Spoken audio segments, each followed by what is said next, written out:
Assalamualaikum warahmatullahi wabarakatuh.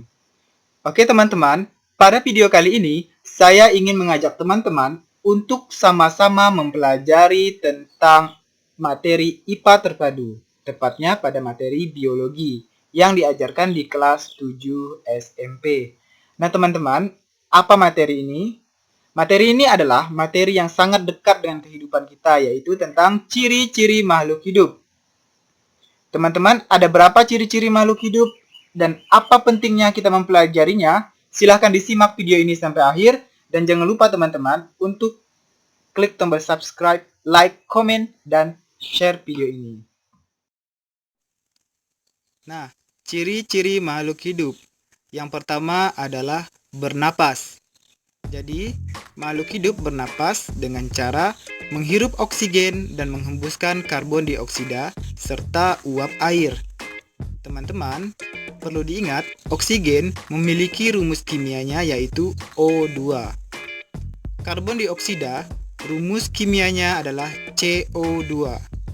Sedangkan uap air, rumus kimianya adalah H2O. Terus, apa sih fungsi dari oksigen? Nah, oksigen diperlukan untuk proses oksidasi zat makanan yang nantinya akan menghasilkan energi untuk menjalankan aktivitas hidup. Yang kedua, yaitu bergerak. Gerak pada makhluk hidup dapat dibedakan menjadi dua, yaitu gerak aktif dan gerak pasif. Gerak aktif adalah gerak berpindah tempat, misalnya pada manusia dan hewan. Sedangkan gerak pasif yaitu gerak tidak berpindah tempat, misalnya pada tumbuhan. Nah, untuk materi gerak itu ada materinya tersendiri.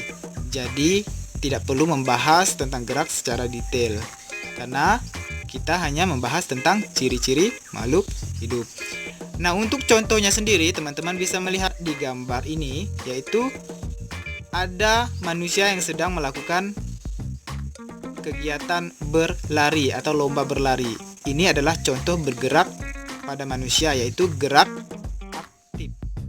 Nah, yang ketiga, yaitu peka terhadap rangsangan atau nama lainnya adalah iritabilitas. Kepekaan pada makhluk hidup ini menunjukkan bahwa tubuh makhluk hidup selalu terjadi proses pengaturan.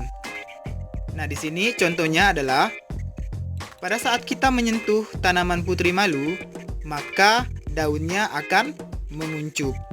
Itu adalah salah satu contoh dari iritabilitas pada makhluk hidup.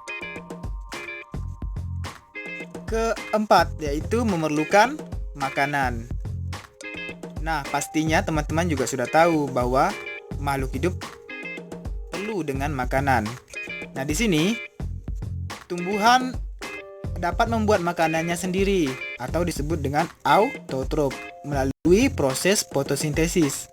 Sedangkan manusia dan hewan untuk mendapatkan makanannya sangat bergantung dengan makhluk hidup yang lain sehingga disebut dengan heterotrof. Nah, teman-teman bisa melihat di sini contoh saat harimau sedang memangsa rusa. Ini adalah contoh heterotrof, yaitu ketergantungan hewan terhadap makhluk hidup yang lainnya untuk mendapatkan makanan.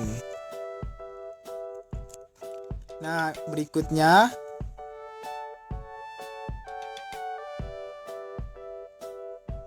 kita akan melihat ciri-ciri yang kelima.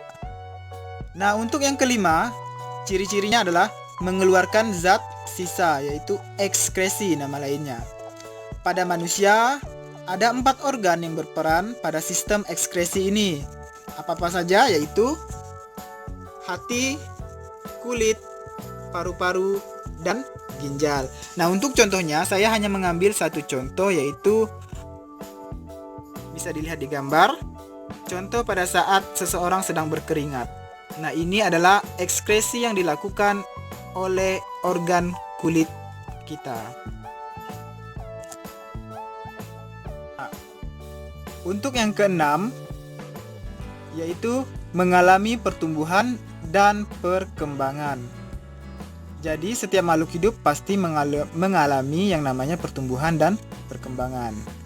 Nah, teman-teman, di sini pertumbuhan itu adalah peristiwa perubahan biologis pada makhluk hidup berupa perubahan yang bersifat kuantitatif seperti pertambahan ukuran, pertambahan panjang atau tinggi, volume, dan pertambahan massa. Dan pertumbuhan ini bersifat irreversible, artinya tidak dapat kembali ke asal.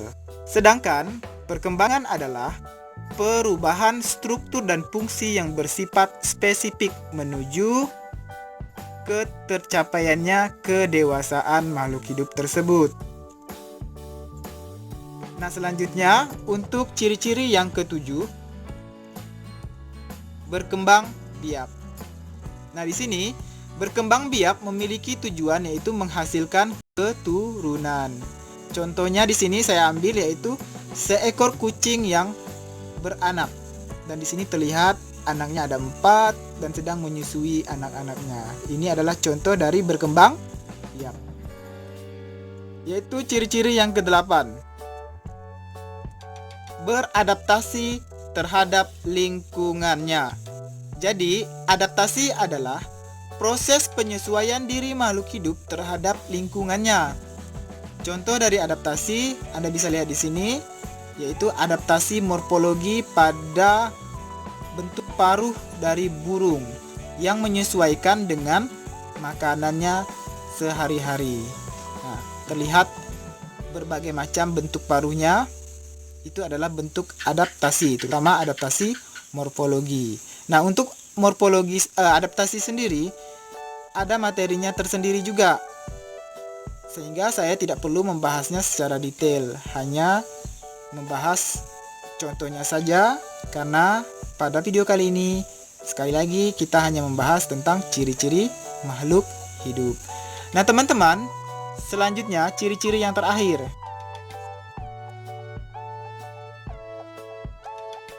yaitu memiliki materi genetik berupa DNA dan RNA. Nah, materi genetik ini merupakan materi yang diwariskan dari orang tua ke anaknya. Itu sudah pasti, yang berupa DNA dan RNA. Nah, contoh di sini adalah DNA berupa double helix. Oke, teman-teman, sudah tahu kan ada berapa ciri-ciri makhluk hidup? Ya, tepat sekali ada 9 ciri-ciri makhluk hidup.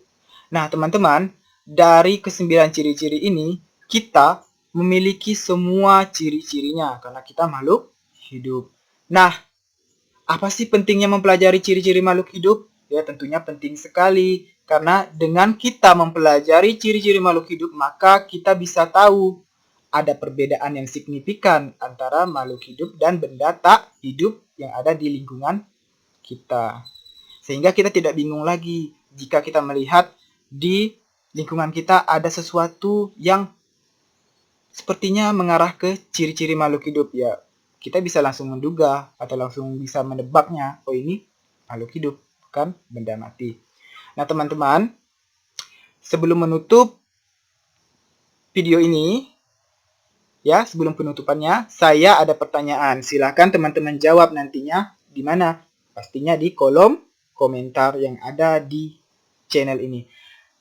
Nah, pertanyaannya adalah, jika di suatu rumah ada anak yang baru berumur beberapa bulan, kemudian pada tahun-tahun atau pada beberapa tahun kemudian, kita melihat anak tersebut sudah bisa melakukan berbagai macam aktivitas. Nah, teman-teman, dari deskripsi soal ini, kira-kira menurut teman-teman, anak tersebut menunjukkan ciri-ciri makhluk hidup yang seperti apa? Silahkan jawab di kolom komentar di bawah ini. Oke, teman-teman, demikian video kali ini. Saya akhiri dengan mengucapkan Assalamualaikum warahmatullahi wabarakatuh dan see you the next video.